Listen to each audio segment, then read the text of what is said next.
Karnataka Ratna doctor Puneeth Rajkumar ಅವರ 50ನೆಯ ಜನ್ಮದಿನದ ಪ್ರಯುಕ್ತ ಡಾಕ್ಟರ್ ಪುನೀತ್ ರಾಜ್ಕುಮಾರ್ ಅಭಿಮಾನಿಗಳ ಬಳಗದ ವತಿಯಿಂದ ಡಾಕ್ಟರ್ ಪುನೀತ್ ರಾಜ್ಕುಮಾರ್ ಅವರಿಗೆ ಪೂಜೆ ಸಲ್ಲಿಸುವ ಮುಖಾಂತರ ಹಾಗೂ ಸಾರ್ವಜನಿಕರಿಗೆ ಶಿರಾ ಮತ್ತು ಉಪ್ಪಿಟ್ಟು ವಿತರಿಸುವ ಮುಖಾಂತರ ಡಾಕ್ಟರ್ ಪುನೀತ್ ರಾಜ್ಕುಮಾರ್ ಅಭಿಮಾನಿಗಳ ಬಳಗದ ಅಧ್ಯಕ್ಷರು ಹಾಗೂ ಸರ್ವ ಸದಸ್ಯರು ಡಾಕ್ಟರ್ ಪುನೀತ್ ರಾಜ್ಕುಮಾರ್ ಅವರ ಜನ್ಮದಿನವನ್ನು ಆಚರಿಸಿದರು.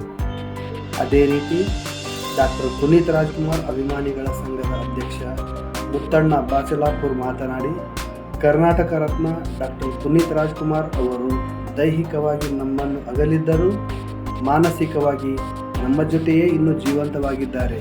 ಹಾಗೆಯೇ ಜೊತೆಗಿರದ ಜೀವ ಎಂದೆಂದಿಗೂ ಜೀವಂತ ಅನ್ನುವಂತೆ ಭಾವುಕರಾದರು.